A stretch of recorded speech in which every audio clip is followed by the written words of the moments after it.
Alright anime fans, today we're diving into Bleach, Thousand Year Blood War Part 4 Episode 2 and holy hell, this episode was an absolute banger. If you've been waiting years to see Urahara finally go all out, then buckle up because this episode delivers the goods. The episode kicks off with a brief flashback of Orihime as she marches toward Yhwach alongside Ichigo, reminding us of the impossible mission lying ahead.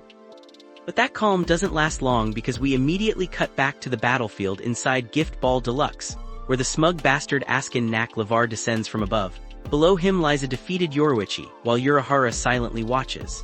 Askin wastes no time rubbing salt into the wound, explaining that even Yhwach's god of thunder form couldn't overcome his insane adaptability. He proudly shows off the terrifying abilities of his Volstendig, Has Hein, and mocks Urahara, asking whether the genius scientist has finally run out of tricks. He even declares that escaping Gift Ball Deluxe is completely impossible. Then comes one of my favorite exchanges in the episode. Askin asks Urahara whether a brilliant scientist like him would like to witness the new world Yhwach is about to create. Urahara, calm as ever, fires back with a line that perfectly captures his character.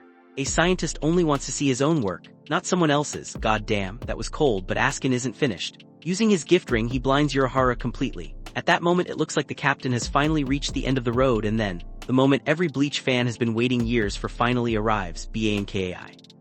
The screen erupts as a massive goddess emerges from a dark curtain behind Urahara. The atmosphere changes instantly. Even Askin, the guy who always acts like he knows everything, is genuinely shocked. He admits that he had absolutely no information about Urahara possessing a Bankai. Urahara casually replies that this is the first time he's ever used it in front of anyone. That's such a freaking Urahara moment. When Askin asks what the Bankai actually does, Urahara simply refuses to explain. Seconds later, Askin's own arm begins tearing apart without warning, forcing him to retreat. That's when Urahara finally reveals the terrifying truth. His Bankai can restructure anything it touches. And to prove it, he literally reconstructs his own damaged eyes and restores his vision. What a moment. From this point onward, the fight shifts completely. Urahara starts attacking from impossible angles, striking Askin before he can even react. The choreography here is absolutely insane. One of my favorite moments is Urahara using Bankai to literally slide through the air before launching another attack. That shit looked incredible. But Askin refuses to go down easily. He counters, overwhelms Urahara, and eventually slams him into the ground. Seeing Urahara crawling away, Askin confidently says that even in this pathetic state the man is still too dangerous to ignore. Then Urahara smiles and says, "It's already too late."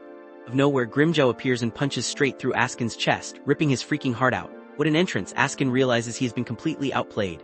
Urahara then reveals his master plan. He had already considered countless possible outcomes long before this battle even started. He secretly healed Grimmjow beforehand because he knew there might come a moment when the Urahara would become the decisive piece on the board. That's why Urahara is one of the greatest strategists in all of anime.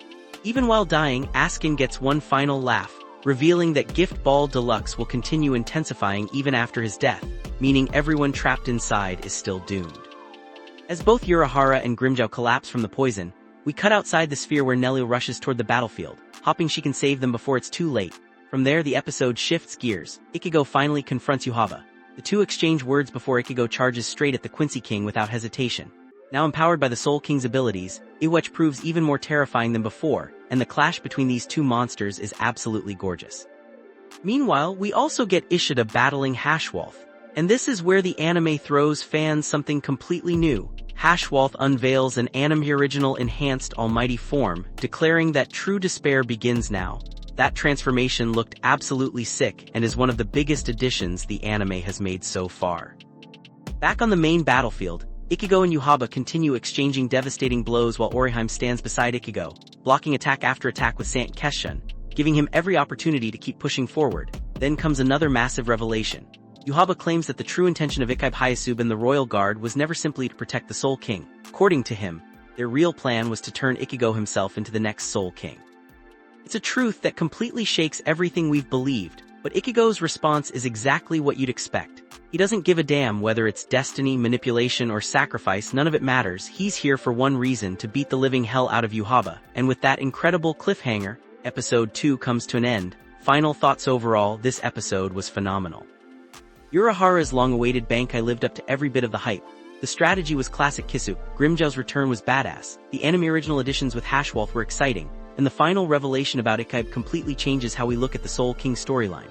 If Cour 4 keeps delivering episodes like this, Bleach is heading toward one hell of a legendary finale. That's it for today. Share your thoughts in the comments, like and subscribe for more anime content. And I'll catch you in the next one, my Bleach fans.